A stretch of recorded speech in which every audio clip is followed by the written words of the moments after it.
el fundamento histórico que hay en el Evangelio y que está en Génesis, y quedamos ante un gran dilema, porque nuestras nuevas generaciones de cristianos en nuestras iglesias, nuestros hijos, nuestros jóvenes, van a estar en una cierta confusión porque dicen, si no podemos confiar en la Biblia, en lo que dice sobre la historia del mundo, ¿cómo podríamos confiar en lo que enseña sobre la salvación? ¿Por qué debería creer Juan 3:16 si no podría creer Génesis 1, por ejemplo? Y si no podemos entender las cosas terrenales de la Biblia, ¿cómo vamos a entender las celestiales? Le dijo Jesús a Nicodemo, por ejemplo. Y muchos jóvenes de pronto cuando ven que nosotros desconectamos la historia del mensaje del Evangelio y no le damos la importancia, lo ven como si fuera hipocresía y finalmente nos vamos a quedar en ceros. Y voy a mostrarles cómo esto de hecho sucedió en países como en Inglaterra, en Europa, de donde venían los misioneros, de donde vino la reforma.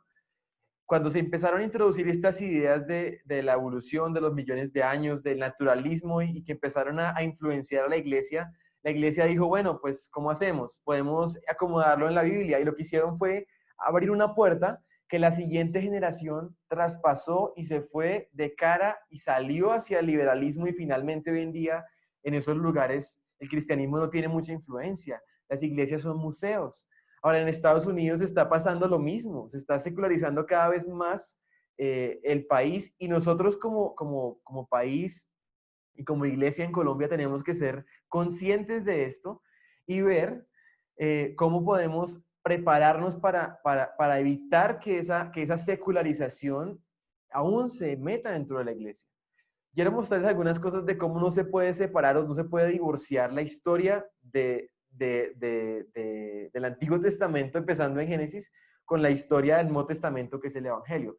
Piensen esto, si hay una promesa de un nuevo cielo, una nueva tierra, una nueva creación, eso es porque la primera creación fue caída bajo corrupción. O sea, eso está conectado.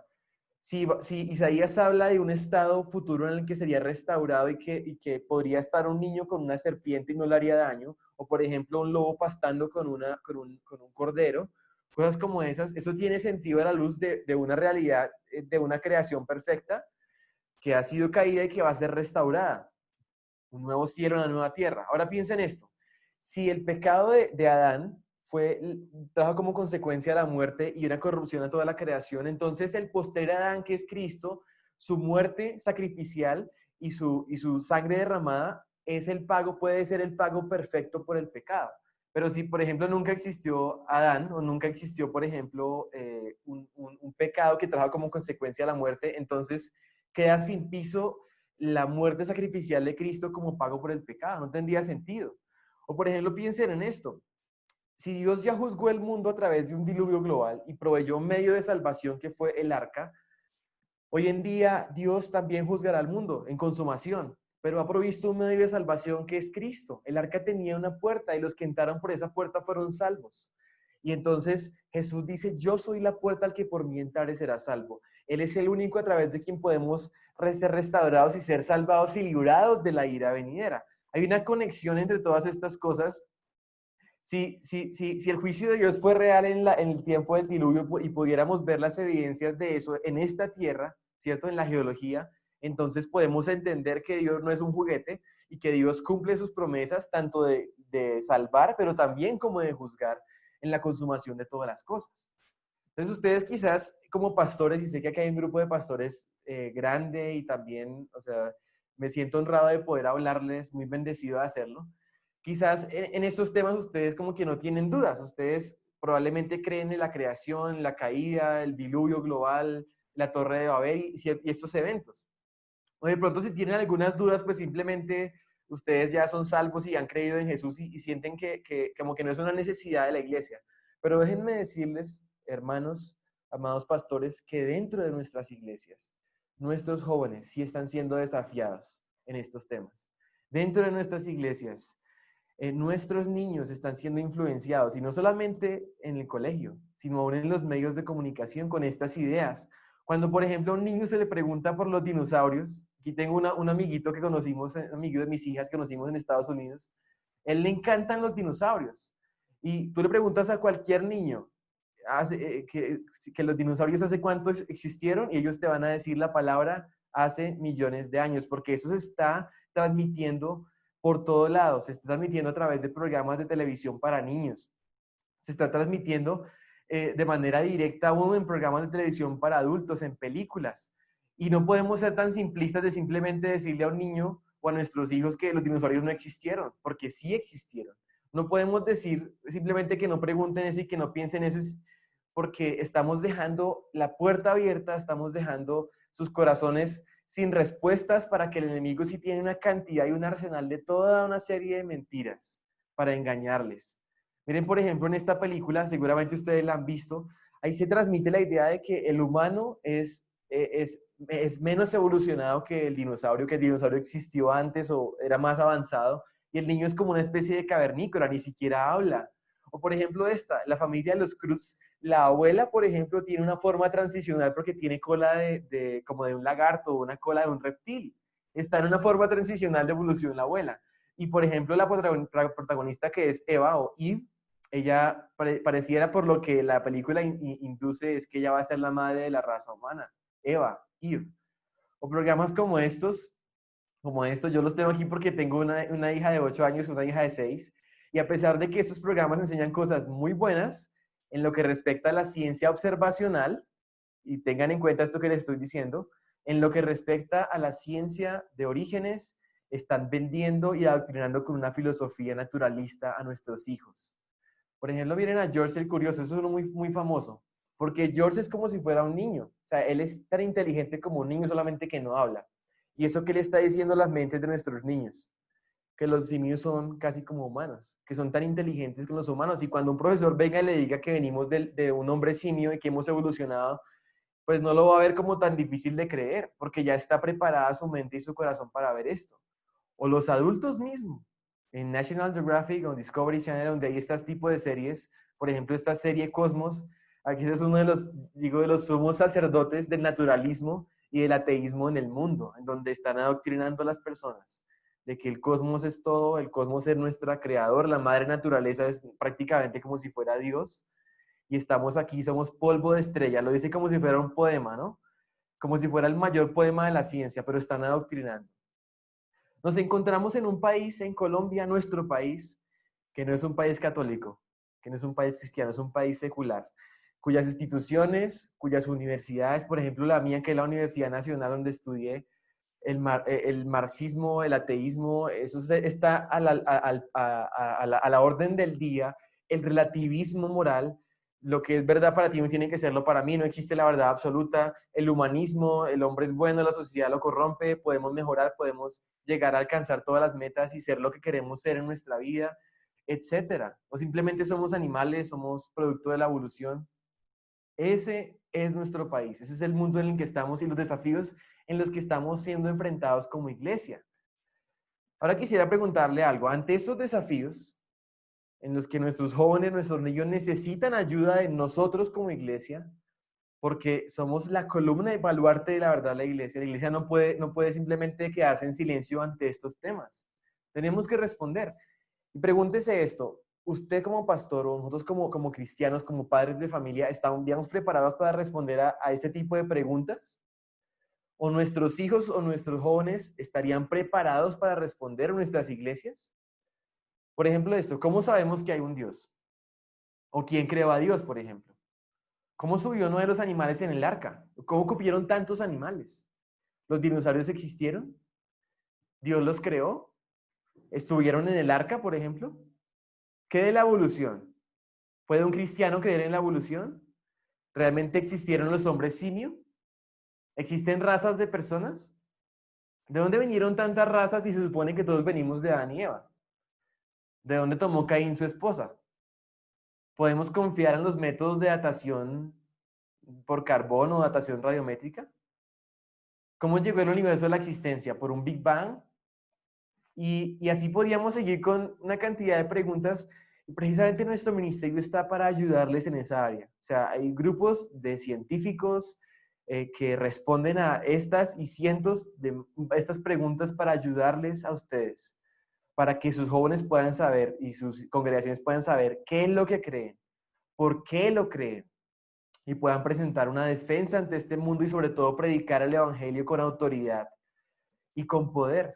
Ese evangelio que está basado en la autoridad de la Biblia. Pero saben que lamentablemente la mayoría de las iglesias no estamos acostumbrados a esto, no estamos enseñando apologética de la creación o de la ciencia a nuestra iglesia. Y simplemente, digamos que estamos diciendo, confía en Jesús, confía en Jesús, confía en Jesús. Pero no nos hemos detenido a lidiar con estos ataques. Y continuamos predicando las verdades espirituales y morales de la Biblia, pero lo que tiene que ver con su historia, más bien guardamos silencio. Y quisiera hacerles caer en cuenta de algo. Cuando enseñamos la Biblia, a pesar de que contiene historia del mundo, lamentablemente a veces la enseñamos como historias bíblicas o como cuentos de la Biblia. Esto es muy importante. ¿Por qué? Porque a pesar de que enseñamos a Noé, a David, a Jonás, a la Navidad, los viajes de Pablo, la alimentación de los 5,000, etcétera, una cantidad de historias, a veces las enseñamos como historias bíblicas aisladas, en un orden que no es cronológico, y entonces los niños no entienden eso cómo está conectado a una historia de redención en un marco de la historia bíblica, y a veces lo ven como si fueran cuentos de hadas, como que no logran distinguir entre esta imagen que les estoy mostrando del diluvio, que es un cuento de hadas si se muestra de esa forma, con Caperucita y el lobo. Quizás cuando son niños como que no logran ver bien la diferencia, pero si nosotros no enseñamos a nuestros hijos lo que tiene que ver con la historia, de la manera que la Biblia lo enseña, y les ayudamos a entenderla, ellos van a creer que en la iglesia les enseñan cuentos de hadas, pero si tienen que responder a preguntas sobre el mundo real y la vida real, como la geología, la biología, astronomía, antropología, arqueología, entonces ahí sí, entonces tengo que ir a la universidad, tengo que ir a la escuela, porque ahí sí me enseñan la historia real. Y esa dicotomía, esa partición de conceptos es completamente equivocada. O sea, no podemos permitir que nuestro mundo y nuestra gente, nuestras iglesias, piensen de esa forma. Porque la Biblia enseña sobre estos temas.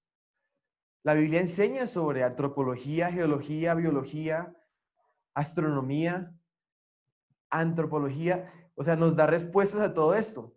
Y ustedes aquí podrían decirlo, pero o sea, entonces la Biblia es un libro de ciencia, y tranquilos que la Biblia no es un libro de ciencia. Afortunadamente no lo es, porque el libro de ciencia cada año están cambiando. La Biblia no está cambiando. Pero la Biblia sí nos da el entendimiento correcto para entender este mundo, para entender el presente, para entender la ciencia. Ahora, si se dan cuenta, esos relatos históricos están en Génesis. Y no solamente Génesis es importante porque esos relatos históricos están ahí, sino ¿saben qué? Porque las doctrinas de la Biblia, directa o indirectamente, están basadas en Génesis, el libro de los orígenes. Pensemos, por ejemplo, en esto, el matrimonio. Entendemos el matrimonio por lo que está en Génesis. Si no hubiera una realidad de lo que ocurrió ahí en Génesis, prácticamente, ¿cómo lo definiríamos? Pues cada cual lo podría definir como quisiera. Si no hay un creador, si no hay un propósito definido, una creación de varón y hembra, quedamos a las expensas de lo que se nos pueda ocurrir. Y miren lo que Jesús, el mismo Jesús, el Hijo de Dios, cuando se le pregunta por un asunto del matrimonio, el divorcio, el Señor Jesús se refiere directamente a Génesis. Y les dijo, ¿no han leído que el que los hizo al principio los hizo varón y hembra? Jesús está citando Génesis 1. Y dijo, por eso el hombre dejará a su padre y a su madre y se unirá a su esposa y los dos serán una sola carne. Jesús está citando Génesis 2. Jesús, el creador, el que pudiera llegar a inventarse una nueva definición del matrimonio, un nuevo concepto, una forma más bonita de decir las cosas del matrimonio, te refiere directamente a Génesis. ¿No han leído lo que está escrito? Que el que los hizo del principio los hizo varón y hembra. A propósito, fíjense en algo acá, y es que Jesús que sitúa el principio de la creación, el principio, con la creación de Adán y Eva. O sea, Jesús no da espacio para que haya brechas ni haya millones de años antes de Adán y Eva. Tengan en cuenta eso. Ahora, en Génesis podemos responder a muchísimas cosas y podemos entender que muchísimas de las doctrinas están basadas en Génesis. Por ejemplo, la doctrina de la muerte y del pecado. está basada en Génesis. La doctrina de un postrer Adán, o sea, de ese Cristo que tuvo que morir por nosotros, que tuvo que reescribir la historia que ese primer Adán arruinó, es por lo que está en Génesis. No, porque usamos ropa. No es porque haga frío o porque haga calor. Es porque hay una razón que eso sucedió en Génesis y produce el pecado una vergüenza. El Señor les cubrió con pieles a ellos. Y el hecho de que usemos ropa nos recuerda que el pecado se cubre con un sacrificio. El pecado se cubre de la manera de Dios y Jesús vino a ser el Cordero de Dios que quita el pecado del mundo, el sacrificio perfecto. Podemos desde Génesis, por ejemplo, entender por qué tenemos una semana de 7 días. El año lo tenemos porque la Tierra traslada alrededor del Sol por 360 días, ¿no? 365 días. Tenemos los meses porque la Luna tiene unos ciclos con la Tierra que nos dan los meses de 30 a 31 días. Pero la semana de 7 días no tiene ninguna referencia astronómica. ¿De dónde viene la idea de semana de 7 días? De Génesis. Yo no entiendo los ateos por qué descansan un día en la semana si no deberían descansar ningún día. No tienen ninguna base para descansar. No tienen ninguna base para decir que existe el bien o el mal tampoco. Porque según ellos todo es materia. Según ellos todo vino por casualidad. No hay bien y mal. Todo simplemente es materia. No existimos por ninguna razón. No da respuestas a ninguna de las preguntas de la existencia humana. En cambio, la Biblia sí, y empezando desde Génesis. Por ejemplo, podemos responder a temas como la ideología de género. Génesis dice que los creó varón y hembra, y miramos la ciencia, y en la ciencia encontramos que hay varón y hembra. Genéticamente hablando, hay XX, XY, no hay otras opciones, no hay otras combinaciones.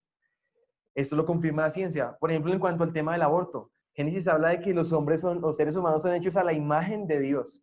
Y cuando una persona es concebida en el vientre con la unión del espermatozoide y el óvulo, en ese momento esa persona, la combinación genética de esa persona, única, ya está completada hasta el día de su muerte. De ahí no se adiciona absolutamente nada más. Solamente es una cuestión de crecimiento y de desarrollar el feto y desarrollarse el resto de su vida. Pero esa persona ya existe. Su ADN es diferente al de su mamá, de hecho. Su tipo de sangre puede ser distinto al de su madre. La placenta misma tiene un ADN distinto. Ella no está, si hiciera un aborto, no está matando a algo, a una parte de su cuerpo, un órgano. No, ella está matando a otro ser humano que es distinto a ella genéticamente. Y eso lo habla Génesis. ¿De dónde viene la muerte? Viene como consecuencia del pecado. Dios lo dijo en Génesis 2, el día que coman de ese árbol, ciertamente morirán. Primera vez en la Biblia que aparece la palabra muerte. Y entendemos que la muerte vino como consecuencia de las acciones del hombre. Esto es muy importante, según la Biblia. Y ya se van a dar cuenta por qué. La paga del pecado es muerte, dice Romanos 6:23. La creación está bajo esclavitud, está gimiendo, está rota. Pero ¿saben por qué es importante esto? Porque el naturalismo, el ateísmo y la filosofía de este mundo dice que la muerte siempre ha existido, que la muerte es el mecanismo de la evolución, que la muerte es aquella que a través de procesos de matanza, enfermedad, sufrimiento, derramamiento de sangre y la supervivencia del más apto, entonces llegamos a este mundo en el que estamos y estar en la cima de la evolución. Y eso completamente contradice la Biblia. Por ejemplo, Génesis 1 enseña de que cuando Dios le dice a los seres humanos que debían comer, dijo, les he dado toda planta que da semilla, que está sobre la faz de toda la tierra, y todo árbol en que hay fruto que da semilla, les va a ser para alimento. Fíjense que en el diseño original, ellos iban a comer plantas que dan semilla y árboles que dan fruto. Ellos no iban a comer animales. Eso solamente se permitió hasta Génesis cuando Noé sale del arca y hace un nuevo pacto después que salen del diluvio, Dios permite que coman carne, pero no es así. No había muerte de animales ni para comer, ni tampoco entre los mismos animales había depredación antes de la caída del hombre, antes del pecado. Mira lo que dice, y a toda bestia de la tierra y a todas las aves de los cielos, ya todo lo que se arrastra sobre la tierra en que hay vida, toda planta verde para alimento.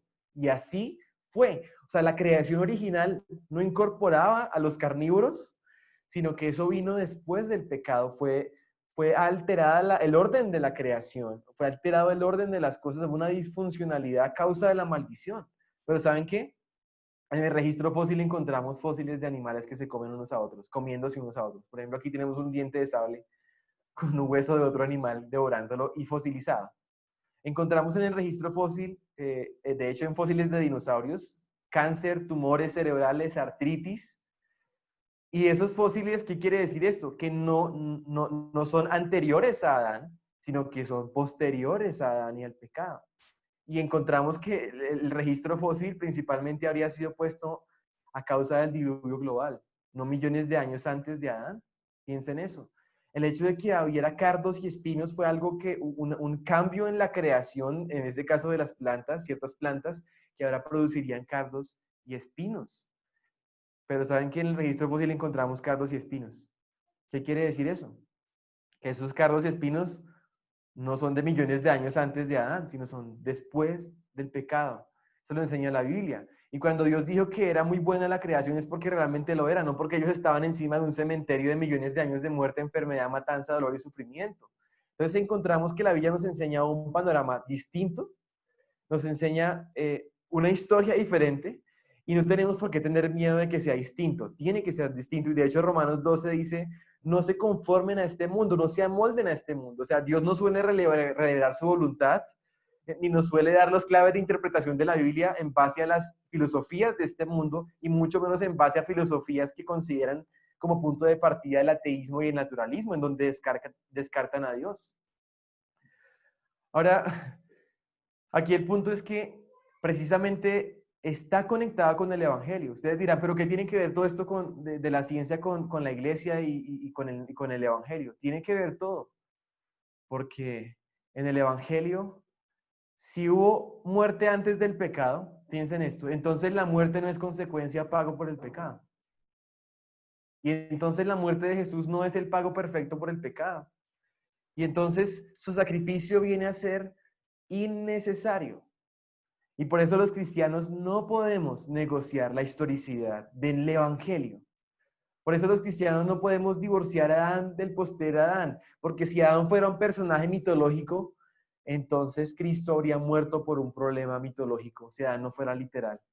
Y esto lo digo con mucha tristeza, en cierto modo. En mis estudios en el seminario he tenido que leer libros sobre hermenéutica, o sea, interpretación bíblica de los eruditos más destacados, y lo triste es que ellos ceden y negocian la interpretación de Génesis 1 al 11, específicamente Génesis 1 al 11, porque no quieren entrar en conflicto con las ideas bien probadas, y quiero que vean aquí mis manos lo que estoy haciendo, entre comillas, bien probadas de la ciencia.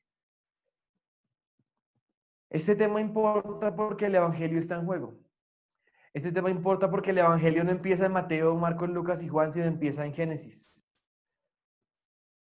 Este tema importa no porque tenga que ver con que si ustedes no creen en 6 días literales de una creación, de la creación, en 6 días de 24 horas, un diluvio global serán salvos. Eso no dice la Biblia. Eso sería una herejía. La salvación está condicionada a nuestra fe en Cristo, es por la gracia de Dios, por la obra de Cristo. Pero al no ser un asunto de salvación este tema, sí es un asunto no es un asunto directo de salvación, pero sí indirecto. Porque ¿de dónde viene el Evangelio? Pues viene de la Biblia. Y de la Biblia está fundamentado todo el Evangelio. No se trata de un problema de ciencia contra ciencia, sino un problema de autoridad de la palabra de Dios. O sea, ¿es la palabra de Dios la autoridad? ¿O tenemos que tomar las ideas de los hombres para reinterpretarla cada vez que hay una nueva teoría? Esa es una gran pregunta. Y por eso nuestro desafío a la iglesia es que podamos estar preparados, como dice 1 Pedro 3:15, para presentar defensa, para dar una respuesta a que nos demanden la razón de la esperanza que hay en nosotros. La apologética en sí mismo no es un fin, sino que es un medio para el evangelismo, y por eso es que es importante, porque a través de ella podemos ayudar a las personas a entender una cosmovisión bíblica y a desafiarles con la esperanza que hay en nosotros, que es el evangelio. Eso lo hacemos con mansedumbre y con reverencia, pero ciertamente es un mandato. Y por eso quiero motivarles a que podamos usar la apologética, que podamos prepararnos como iglesia, que puedan permitir que nuestro ministerio les sirva a ustedes y a sus congregaciones, y que podamos responder a estas preguntas, que podamos ver la Biblia como nuestro punto de partida, como aquella en la cual desarrollamos nuestra cosmovisión y a través de la cual podemos entender el mundo. La Biblia nos da el entendimiento correcto del pasado que aplicamos a la evidencia en el presente. Y entonces así podemos interpretar el presente. Por ejemplo, piensen en esto. Mira, aquí está uno de los fósiles que está en Villa de Leyva. Es el Kronosaurus boyacensis. Es nuestro fósil criollo. ¿Ese fósil está en el presente o está en el pasado? O sea, ¿él existe en el presente o en el pasado? Piense esto. Está en el presente.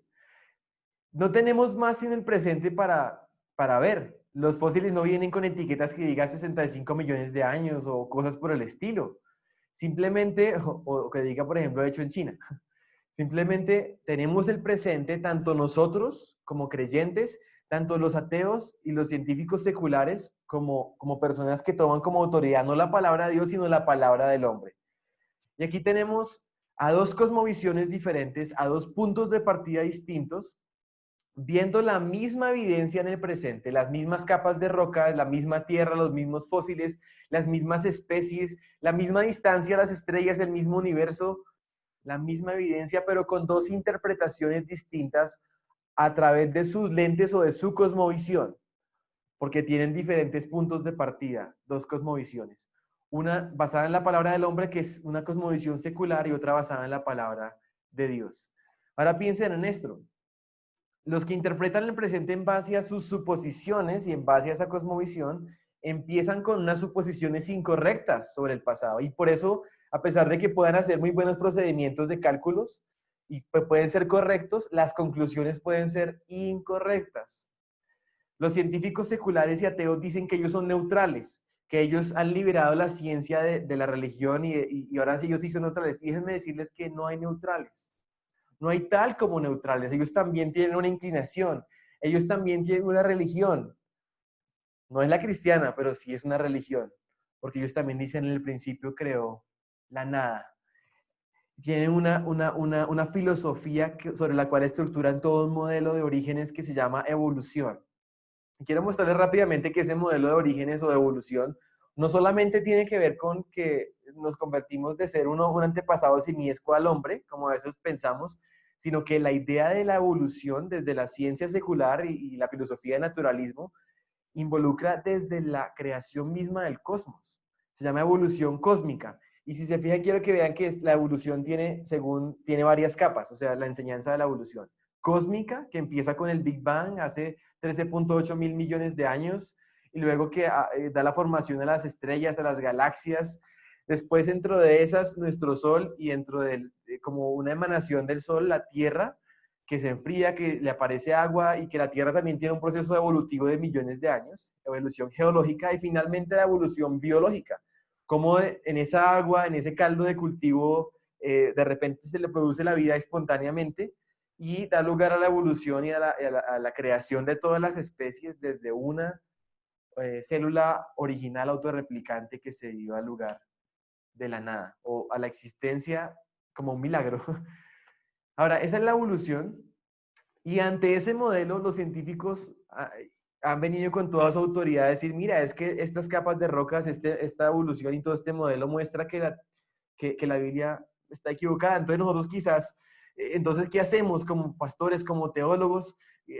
Decidimos como que aceptar la idea porque la ciencia lo dice y entonces vamos a ver cómo lo añadimos a la Biblia.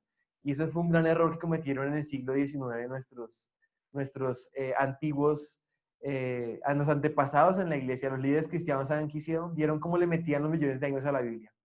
Algunos entre Génesis 1.1 y Génesis 1.2, se conoce como teoría de la brecha. Ahí metieron los millones de años, por ejemplo. La caída de Satanás, la tierra desordenada y vacía, y una época preadámica con hombres preadámicos, con dinosaurios y bestias feroces, etcétera, en una supuesta creación, en una supuesta era de una brecha de millones de años. Y así creyeron que resolvían el problema, ¿cierto? Otros, por ejemplo, dijeron, bueno, pues podemos ver que los días realmente no son días literales, sino son días o son épocas. Y vieron la idea de los días o las eras o creación progresiva, eras de la creación. Otros fueron más allá y simplemente evolución teísta, es decir, que Dios usó la evolución a través de ese proceso y que los días realmente pues simplemente son alegóricos y representan ese proceso de evolución. Lo que quiero que ustedes noten es lo siguiente, es que la Biblia en sí misma no tiene la idea de millones de años, no tiene la idea de evolución, sino que es una idea externa que se ha introducido para reinterpretar la Biblia. Eso se llama eisegesis, no exégesis, sino eisegesis. Y definitivamente los estamos desafiando a ustedes como pastores, como iglesia, a que no nos dejemos engañar, a que no nos dejemos que esa mentira tenga que tenga que determinar cómo entendemos la Biblia y cómo se la enseñamos a nuestras iglesias. La ciencia no dice, la ciencia no tiene pulmones, no tiene boca. Los que dicen son científicos, ateos. Los que dicen en nombre de la ciencia son personas que tienen ya una filosofía y una cosmovisión, una inclinación para no creer en Dios. No tenemos por qué creer en la ciencia que ellos hacen. Y por eso la ciencia tenemos que diferenciarla muy bien. Existe la ciencia observacional, que es la ciencia que se hace con los experimentos, que por ejemplo yo cuando hago ingeniería eléctrica, experimento, hago pruebas, repetición, hay unas leyes que son consistentes y que puedo utilizar y podemos desarrollar una cantidad de cosas, medicina, ingeniería, vuelos, tecnología, computadores, celulares, y eso lo produce la ciencia observacional. Y estamos de acuerdo con la ciencia observacional, porque tiene que ver con el presente. Si nos sentamos a investigar sobre la vacuna para el coronavirus, un creyente y un ateo, no tiene nada que ver lo que creamos sobre el pasado, sino estamos trabajando en el presente y experimentando con el virus y con los diferentes posibles químicos y esto.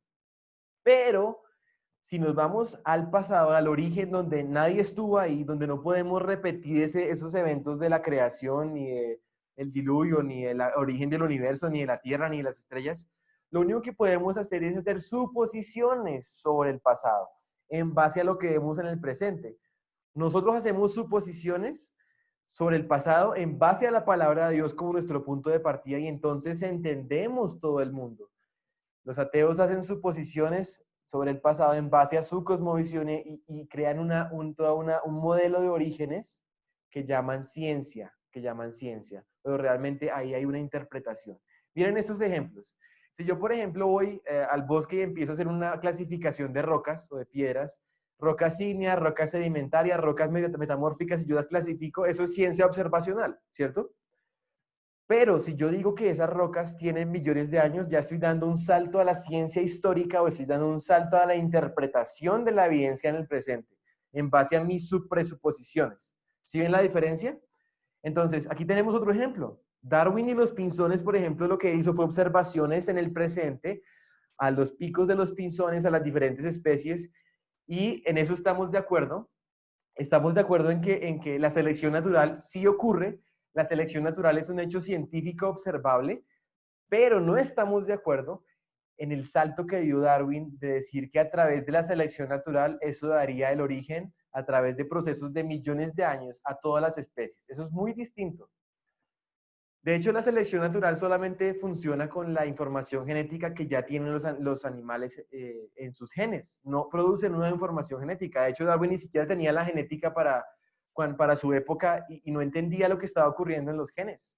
Hoy entendemos que la selección natural no tiene nada que ver con la evolución y los evolucionistas modernos han tenido que inventar una cantidad de diferentes teorías para intentar explicar o siquiera ser remotamente posible, no a través de selección natural, sino de mutaciones y de otros procesos inexplicables, la evolución. Ahora, tenemos toda esta narrativa de la Biblia y tenemos cómo defenderla. Yo quiero darles un ejemplo de cómo podemos dar una respuesta, por ejemplo, al tema del diluvio. En lugar de hablar de una cosa como estas, que es un cuento de hadas, ¿por qué no hablar el arca como la describe Génesis, por ejemplo? Con las dimensiones bíblicas, como un barco que tenía las proporciones de los barcos modernos, por ejemplo, que le daría las mejores condiciones de navegabilidad por diseño de Dios. Claro que sí, ¿por qué no hablar de un arca que tendría una capacidad equivalente a 450 camiones de tractomula? Y eso sería demasiado y suficiente espacio para llevar todo lo que Dios le dijo a Noé que tenían que llevar. ¿Por qué no podemos entender que cuando en Génesis, por ejemplo, se habla de que Noé tenía que llevar 2 de cada especie, en la Reina Valera de 60, lo que dice ahí en el original es una palabra hebrea que es la palabra hebrea min. Y la palabra hebrea min no tiene que ver con las especies como las conocemos o como las clasificamos hoy en día en la ciencia moderna, sino que tiene que ver al orden de familia. ¿Esto qué quiere decir? Que lo que Noé tenía que llevar no era una pareja de zorros, una pareja de chacales, una pareja de perros africanos, de dingos, de French poodle, de lobos, sino que él tenía que llevar una pareja de esa familia. Y esa pareja que Noé llevó en el arca a través de reproducción y de diferentes generaciones, dio lugar a toda la variedad que conocemos dentro de esa misma familia o ese mismo tipo. En este caso, la familia canina. Y de hecho, genéticamente se ha comprobado que todos los perros que existen en el mundo tienen un antepasado en común, no evolutivo, pero sí un antepasado dentro de esa familia que sería el lobo mismo. No tendría que llevar una pareja de lobos que daría lugar a todos esos. Un otro ejemplo con las cebras, por ejemplo. Las especies de cebras, esos son una especie de cebra, pero también dentro de esa especie hay diferentes especies que son de ese mismo familia, que es el género de la familia Equus. Ahí están caballos, ahí están burros, ahí están cebras. No me tuvo que haber llevado una pareja de esa familia, una pareja que tenía toda la información genética suficiente para reproducción y producir toda la variedad que conocemos hoy. Por ejemplo, en el Museo de la Creación tienen una cebra-asno, es una mezcla entre asno y cebra, o un cebrallo, y es para mostrar a las personas que esos animales pertenecen a la misma familia creada, y que Noé pudo haber llevado solamente dos de esa familia, o sea, los dos antepasados de todos los que conocemos hoy en día dentro de esa familia. Y eso era suficiente si hacemos las cuentas no de cuántas especies hay en el mundo, sino de cuántas familias de animales existen. Perfectamente habría espacio para que Noé llevara alrededor de 7,000 animales, contando los que se han extinto, contando los 7 de algunos, porque le dice Dios a Noé que llevara 7 de algunos de los animales limpios. Y podemos dar respuestas a todo esto. ¿De dónde vino el agua del diluvio? Quizás uno cuando piensa en el diluvio piensa solamente en lluvia, pero la Biblia narra en Génesis 7 que el día en que inició el diluvio se rompieron todas las fuentes del grande abismo. ¿Eso qué quiere decir? Que no solamente llovió, como dice después ahí que se abrieron las ventanas de los cielos, sino que el agua brotó y se rompió la profundidad del océano y brotó agua aún por debajo del manto de la tierra. Habría lugar a erupciones suboceánicas, a tsunamis de tamaño global o continental. Si nada más cuando hay un pequeño temblor cerca de las costas ocurren tsunamis que destruyen ciudades enteras. Imagínense una catástrofe global ocurriendo de esta magnitud, al punto de que todos los montes de abajo de todos los cielos fueron cubiertos. Este no es un diluvio universal como algunos dicen que simplemente fue local y destruyó a la raza humana que había en ese sector, sino lo habla de un diluvio global, es lo que la Biblia enseña. ¿Dónde está el agua del diluvio? Pues está aquí en la Tierra. Ese es el planeta Tierra visto desde atrás, por el lado del Pacífico. El océano Pacífico es muy grande. Quizás uno no lo nota porque solamente vemos mapas planos, ¿sí? Mapas en 2 dimensiones. O miren, por ejemplo, el océano Índico. Es grande. La Tierra está cubierta en su 70% de su superficie por agua. El agua del diluvio todavía está acá. Pero los científicos, ¿saben qué dicen? Los científicos ateos se atreven a decir que Marte, un planeta que tiene solamente agua congelada, estuvo inundado en algún momento de su historia. Pero la Tierra jamás reconocería que estuviera inundada. ¿Saben por qué? Porque estarían admitiendo la Biblia. Y no lo van a hacer porque ya tienen unas presuposiciones, una inclinación. Si tomáramos la Tierra y le pudiéramos lanzar los continentes al agua, o sea, empezar a tirar lo seco al agua, quedaríamos otra vez en un diluvio global. Si pudiéramos mandar a los abismos de los océanos, las montañas y la Tierra, quedaríamos 2.2 kilómetros bajo el agua. Tenemos cómo responder. Por ejemplo, la teoría de los continentes que se separaron. La Biblia misma habla de que antes en Edén o en Génesis 1, la tierra se describe como una sola masa de tierra seca. O sea, se habla como si hubiera solamente un gran continente, una Pangea, que se habría separado, sí, pero a causa del diluvio, no a causa de procesos de millones de años graduales o lentos. El registro fósil mismo es una evidencia que grita el diluvio global. ¿Qué evento pudiera haber producido que hubiera millones de cosas enterradas en capas de roca sentadas por agua por toda la Tierra? Pues un diluvio global lo puede explicar. Billones de animales y principalmente marinos fosilizados en los lugares en donde hoy en día no hay una gota de agua. En montañas, en las montañas más altas de la Tierra, o en las montañas del Everest, hay fósiles marinos. ¿Cómo llegaron ahí? ¿Cómo llegaron a ser fosilizados tan repentinamente y llegar a esos lugares?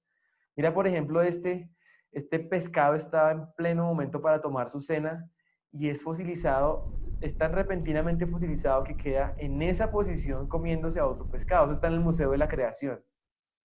Otro, por ejemplo, dando a luz. O esta ballena en las montañas del Perú. Miren esto, por ejemplo. ¿Cómo llegó ahí esa ballena? Un diluvio global nos permite entenderlo y explicarlo.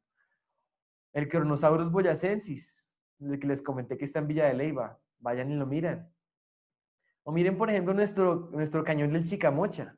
Los cañones dan evidencias de inundaciones o de haber sido cubiertos por agua de una manera masiva. Miren lo que dicen los científicos sobre el cañón del Chicamocha, científicos seculares. Estas placas montañosas se formaron hace 46 millones de años, cuando antes era un inmenso lago donde vivieron animales marinos de los que aún se siguen encontrando fósiles. Ahora quisiera que ustedes pudieran diferenciar lo que es la ciencia observacional de la ciencia histórica, o sea, de la interpretación que hay ahí en esas palabras. Yo aquí les ayudé. Lo que está en amarillo es lo que es la interpretación. Decir que tiene millones de años, porque necesita que sea así por según su cosmovisión y su modelo de orígenes, ¿cierto? Pero lo que sí observamos es que estaba cubierto por agua, mucha agua, un inmenso lago, que hay animales marinos, donde ahí no hay cerca un mar, pero están ahí los fósiles que se siguen encontrando. Eso sí es lo que observamos. Entonces, fíjense cómo la observación y la interpretación, hay que saber la diferencia de no dejarnos meter los dedos en la boca en este tema. Uno de los fósiles más conocidos es el fósil del dinosaurio. ¿Y saben qué? Los fósiles de dinosaurios, muchos de esos fósiles se han encontrado tejidos blandos, se han encontrado glóbulos rojos, se han encontrado colágeno y tejidos que es imposible que hayan podido sobrevivir o subsistir ahí por millones de años. ¿Eso qué quiere decir? Que esos huesos de Triceratops o de T-Rex no son de hace millones de años, sino que son de hace un corto tiempo, un tiempo reciente, y muy probablemente muchos de ellos fosilizados en el diluvio global. Y por esta razón, nuestro ministerio quiere ayudarles a presentar una defensa. Si podemos responder, así como le hice con el caso del diluvio, de una manera muy rápida, podemos dar respuestas a cada una de las cosas. De hecho, tenemos una presentación, una conferencia que se llama las 7 Cs de la historia, en donde vamos cada una de las Cs de la historia mirando la evidencia, ayudándole a la gente a verla, cómo la ciencia confirma la Biblia, cómo la Biblia realmente nos deja entender correctamente el presente y nos da las respuestas a todos esos temas también. Si la evidencia es tan clara, ¿por qué las personas no creen? Porque no es un problema intelectual, sino es un problema del corazón. Así que el punto aquí no es poderle dar todas las respuestas a la gente y ganarles un debate, sino poderles dar respuestas, sí, pero desafiarlos con el Evangelio, porque el Evangelio es solamente aquello que puede cambiar el corazón del hombre. El Evangelio es solamente aquello que puede transformar sus vidas. Y nos encontramos ante una lucha o un enfrentamiento entre dos cosmovisiones. Esas cosmovisiones, la palabra de lo basada en la palabra del hombre que empezó en Génesis 3 cuando Adán se rebeló, y la basada en la palabra de Dios. Y lamentablemente nosotros nos hemos distraído en problemas de la sociedad como el matrimonio gay, el relativismo moral, el aborto, la eutanasia, y quizás estamos protestando y todo eso, no nos damos cuenta de que nos están atacando el fundamento. Aún muchos pastores y teólogos están atacando el fundamento de la palabra de Dios en Génesis y estamos descuidando y no dándonos cuenta que es un problema de fundamento, que necesitamos restaurar nuestros fundamentos, poner en duda el fundamento que da lugar a toda esa cosmovisión secular humanista y poder levantar generaciones que sepan lo que creen, que entiendan por qué lo creen y que puedan predicar el evangelio de una manera confiada, con poder y con autoridad, porque saben que el libro en el que está basado o la historia en la que está basada ese evangelio es autoritativa. Esa es la propuesta de respuestas en Génesis y por eso nosotros queríamos proponerles a ustedes que pudiéramos hacer una conferencia regional. Pues obviamente la situación ha cambiado mucho a causa de la pandemia, no podemos viajar ni nada de esto, pero hemos pensado en poder hacer conferencias regionales. Pues por el tema del internet y todo esto, quizás no se puede hacer una conferencia de todo un día, va a ser demasiado pesado, ¿no? Imposible. Pero hemos planteado hacer una conferencia que se llama las 7 Cs de la historia, dirigida para las personas de la iglesia, para los jóvenes, para los niños que puedan entender del tema, digamos de 8 años para arriba, para los padres de familia, para los hermanos de la iglesia, que puedan ya unirse todos, no solamente los pastores, sino que puedan unirse y puedan, a través de ir por esas 7 Cs de la historia, aprender una cosmovisión bíblica, responder a muchas preguntas y estar preparados para compartir el Evangelio. Nuestra propuesta es que sea de 3 horas, un día sábado, y que sea con solamente las personas de Santander, o sea, para que sea muy regional, a través de YouTube. Y proponemos que sea el sábado 18 de julio, que eso es en un mes prácticamente. En un mes prácticamente, en un sábado de 3 a 6 de la tarde, que ustedes pudieran convocar, hacer como una especie, un paréntesis en las actividades normales de la congregación y ese sábado unirse en todos a esta conferencia, que tendría 2 bloques de enseñanza, un break y una sesión de preguntas al final, algo muy dinámico y pues entendemos que sería algo o sea, muy bueno para la iglesia allí en Santander. Con esto los dejaría como para que pudieran conocer un poquitito los recursos que el ministerio tiene. Eh, y mi esposa les va a explicar y ahorita podemos hablar un poquito de algunas preguntas que ustedes puedan tener al respecto de estos temas.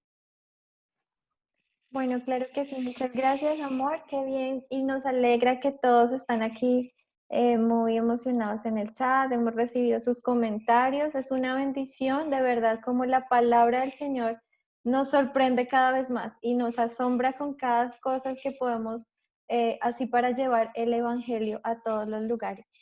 Quisiéramos presentarles un poco acerca de lo que el ministerio tiene. El ministerio cuenta con varios recursos que son para el beneficio de la iglesia, para que todos estos temas puedan tener también un soporte científico, bíblico, teológico, y están allí escritos en cada uno de estos libros. Entonces queremos presentarles el libro La Mentira.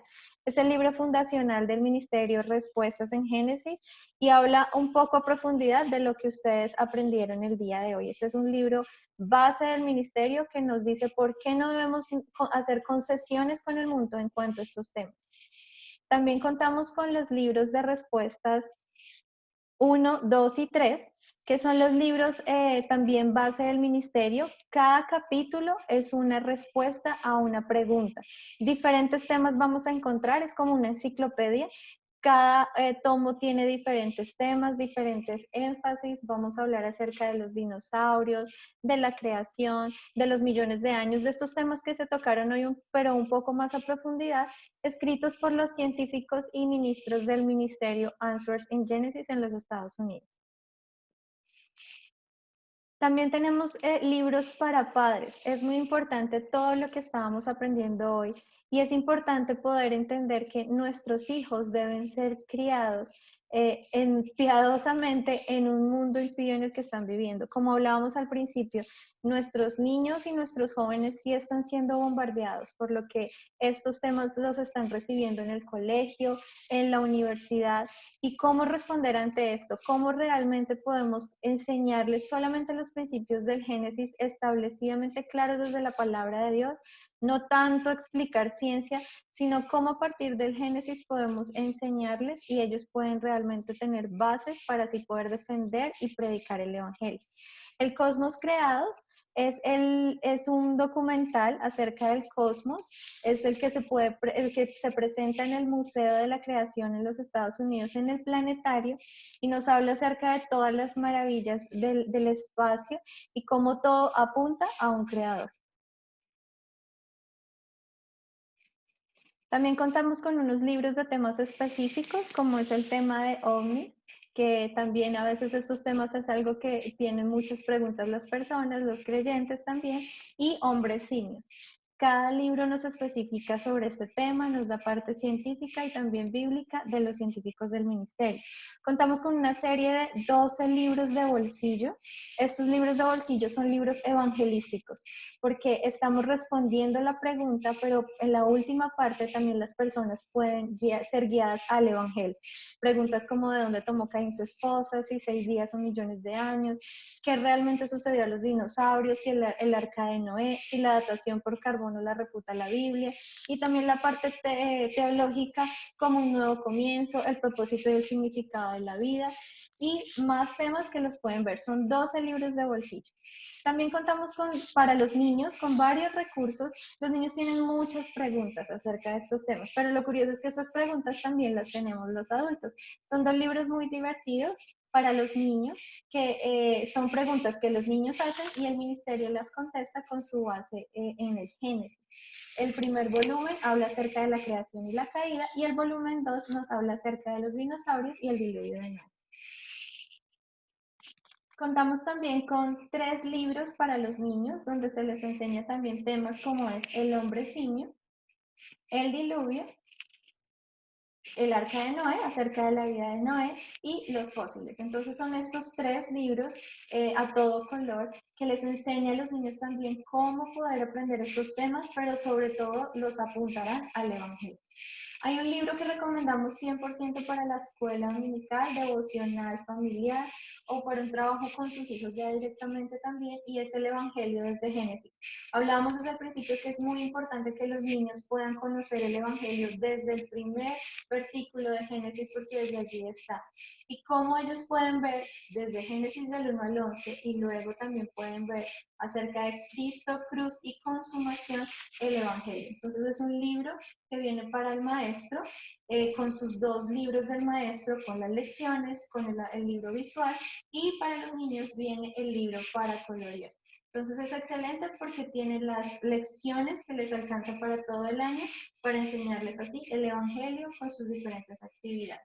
Contamos también con escuelas bíblicas vacacionales, son excelentes, las recomendamos. Como ministerio ya hemos hecho 2 aquí en Bogotá como piloto, pero estas están hechas para que ustedes en sus propias iglesias lo puedan hacer. Las descargan y vienen con toda la información. Entonces allí fácilmente se puede descargar las canciones, los refrigerios, las actividades, todo lo que ustedes necesitan para ponerlas ya, simplemente tener un equipo de trabajo y empezar. Contamos con Conmoción Oceánica, que habla acerca del diluvio y cómo el arca es una tipificación de Jesucristo, y así les predicamos el Evangelio. Y también tenemos las Crónicas del Reino, que es la nueva versión de la traducción al español para esta nueva escuela bíblica de vacaciones, manteniéndonos fuertes en la batalla por la verdad, enseñándole a los niños que lamentablemente ahora nos encontramos en 2 reinos, un reino que se ha rebelado en contra del reino del Señor, y que nos mantenemos firmes en nuestro reino, y también con la esperanza de poder compartir el Evangelio a las personas que se encuentran en el otro reino.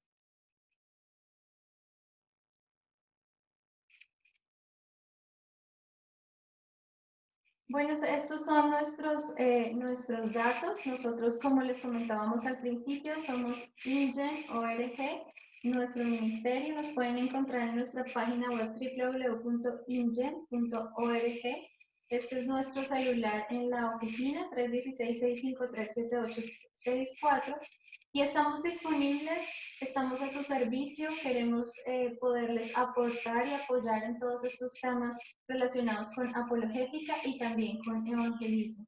Entonces queremos contarles que este fin de semana hemos creado un descuento especial para todos ustedes, el 15% de descuento en todos estos libros que les hemos hablado. Para esto, quisiéramos que lo tengan presente, que solamente va a aplicar para el fin de semana. Como este fin de semana es festivo, aprovechen también porque hemos abierto el espacio para el lunes también. Entonces, a partir de ahorita ya está abierta la disposición, que si ustedes quisieran tener recursos, el ministerio ha abierto este descuento especial exclusivamente para los que están aquí en la conferencia, con el cupón REG Santander, el que ustedes están viendo en la página. En la página web, en la pantalla, perdón. En la página web ustedes pueden ingresar, hacen la compra normalmente en su carro, pero ya a la parte de abajo, cuando les pide un cupón, ahí es donde deben ingresar esta palabra, REG Santander, para que les aplique el descuento. Y así podrán tener el descuento de todos nuestros recursos. Entonces, muchísimas gracias por escucharnos. Quisiéramos pasar, tenemos una pregunta, no sé si alguna persona tiene otra pregunta, que nos puedan escribir al chat también, para nosotros también hacerlo.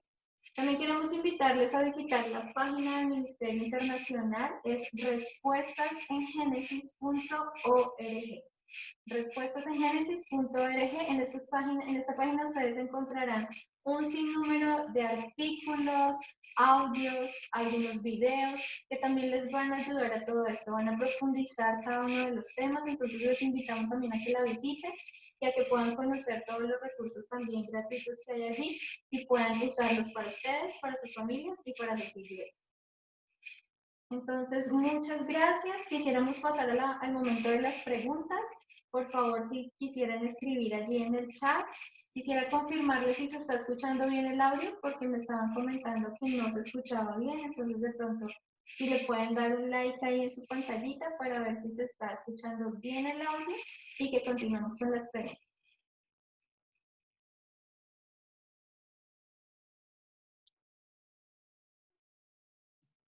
Listo, perfecto. Entonces, aquí tenemos una pregunta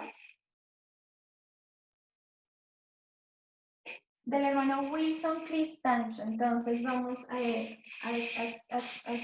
leerla. Me surge una inquietud que quisiera exponer debido a la amplia manera en que la selección natural está asociada al evolucionismo. No me queda claro cómo es que esta puede ser aceptada desde la perspectiva del creacionismo. Esto debido a que la frase selección natural parece mostrar justamente un ente impersonal, la naturaleza seleccionada. Wilson, gracias por la pregunta. Es una muy buena pregunta y precisamente eso tiene que ver, pienso, tiene que ver con el adoctrinamiento al que hemos sido víctimas. Te cuento que hace un año, por ejemplo, estuvo aquí en Colombia un científico que se llama Ricardo Bravo. Él es profesor decano de una universidad en Chile, es un biólogo y él es un apasionado en contra de la evolución porque él dice que se sintió como si lo hubieran engañado o hubieran timado durante toda su vida académica, porque ahora que él ve como que la evolución realmente no hay ni siquiera una teoría, sino que hay una cantidad de teorías que los científicos ni siquiera están de acuerdo y están repensando la evolución. Entonces, algo que tienes que tener en cuenta es que la selección natural es un proceso, de hecho, es un proceso que es como una provisión de Dios dentro de la genética de los animales para la supervivencia en un mundo caído. O sea, toda la información genética que hay en los individuos les permite sobrevivir a pesar de las inclemencias o las dificultades que puede haber. A unos quizás mueran, pero otros pueden sobrevivir y eso permite que las especies puedan sobrevivir. Entonces, por ejemplo, piensa esto, un zorro que está en el Ártico, por ejemplo, normalmente son de pelo blanco. No porque el Ártico les haya producido el pelo blanco, no, sino porque hay una familia de zorros y yendo más arriba, una familia de perros que vienen del lobo con diferentes características, unos marrones, otros negros, otros blancos, etcétera. Entonces, con toda esa variedad posible que había, pues por el ambiente en el que está el zorro blanco sobrevive más fácil porque se puede camuflar mejor y entonces en ese lugar de geográfico va a haber solamente zorros blancos. ¿Qué quiere decir eso? Que la información genética para otros colores se perdió completamente. Piensa lo siguiente, digamos que una pareja de perros tiene tres perritos hijos, tiene un hijito de perro de pelo largo, o uno de pelo corto, uno de pelo mediano, ¿sí? Son tres hijitos, ¿sí? Que tienen genes SS para corto, SL para mediano y LL para largo. Ahora, esos perritos se van a un lugar muy frío y allá mueren los de pelo corto y pelo mediano, solamente sobreviven los de pelo largo. Eso es selección natural, pero eso no es evolución. ¿Sabes por qué? Porque ahí no se está ganando ninguna información genética nueva. Más bien se está perdiendo porque los genes S quedaron completamente desaparecidos. En ese lugar, las siguientes generaciones de perros van a ser todos de pelo largo. O viceversa, si llevamos a esa familia de tres perritos, mediano, largo y corto, a un clima muy, muy caliente como el de allá de Bucaramanga o algo así, los pobres perritos mechudos van a morir de calor y solamente sobreviven los pelados. Entonces, el gen L, el gen de pelo largo, se perdió. Entonces, la selección natural, de hecho, contradice la evolución, porque para que la evolución tenga lugar y ocurra, tiene que haber nueva información genética que se adiciona al código genético de un individuo o de una especie. Y eso no ocurre. O sea, la información genética se pierde en lugar de ganarse. La información genética a través de la selección natural más bien se va reduciendo y se va clasificando según el ambiente. Entonces, la selección natural es un hecho observable, tiene que ver con la ciencia observacional, pero, decir esto, que a través de la selección natural, como dijo Darwin, se dio la evolución, ese es un salto a la ciencia histórica y de hecho es un salto no científico, porque la genética misma hoy en día da fe de que la selección natural no es el mecanismo de evolución. O sea, de hecho el libro de Darwin se llamaba la evolución, dice, el origen de las especies por medio de la selección natural, es el título largo del libro. Y eso hoy en día ya está mandado a recoger. O sea, la evolución moderna, los evolucionistas modernos tienen otras teorías que tuvieron que ir adicionando o ir planteando para poder digamos que, sobrellevar los vacíos que la selección natural no puede explicar. Entonces, lo que quiero transmitir es que si pudiéramos estudiar más a fondo el tema y te animaría a buscar en internet respuestas en genesis.org, ahí pon selección natural, ¿sí? O léete algo sobre ese tema y te vas a dar cuenta. Obviamente hay una charla, de hecho en las charlas de las 7 veces de la historia hablamos de ese tema mucho más específico, con gráficos, con imágenes, para que la gente pueda ver la diferencia de la selección natural, la evolución darwiniana y todo eso. Ok, perfecto, muchas gracias. Bueno, por el momento no tenemos más preguntas, les damos las gracias por sus comentarios. Con mucho gusto, pastores, hermanos, hermanas, estamos para servirles. Nos gustaría verles nuevamente entonces en esta sesión y queremos dar también las gracias a nuestro pastor Yorley Parra, quien fue el que gestionó toda esta reunión, esta charla. Muchísimas gracias, pastor. Gracias por abrir este espacio y este tiempo, de verdad. Sabemos que fue mucha bendición para todos. Para nosotros es un privilegio servirles, poder también apoyarles, de verdad.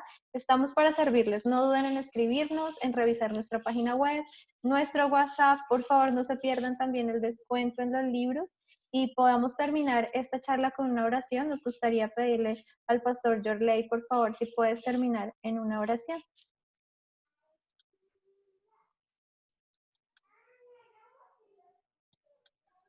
Ok, ¿se oye? Sí, señor. Bueno, muchas gracias. Padre, te damos gracias en esta tarde por permitirnos profundizar en tu palabra, Señor, y ver todo lo que ella nos ha instruido desde el inicio, Señor, hasta el final de los tiempos. Gracias por darnos recursos tan especiales, mi Rey, primero a través de tu palabra, pero segundo a través de las personas que conforman el Ministerio de Respuestas en Génesis, igual que el Ministerio de Living Waters, Aguas Vivientes. Gracias por los hermanos, por el expositor, por su esposa, por su ministerio. Bendícelos, Señor, y úsalos como instrumento. Y permite que los Santanderes, Señor, las iglesias de los Santanderes, seamos edificados con más de esta, no solo información, sino formación conforme a tu palabra. Que sea una bendición para todos y para muchos más hermanos de nuestras iglesias y de muchas más iglesias. Te lo pedimos dándote gracias en el nombre de Jesús. Amén. Amén. Muchas gracias, pastor. Muchas gracias a todos y esperamos verles en la próxima actividad. El Señor les bendiga.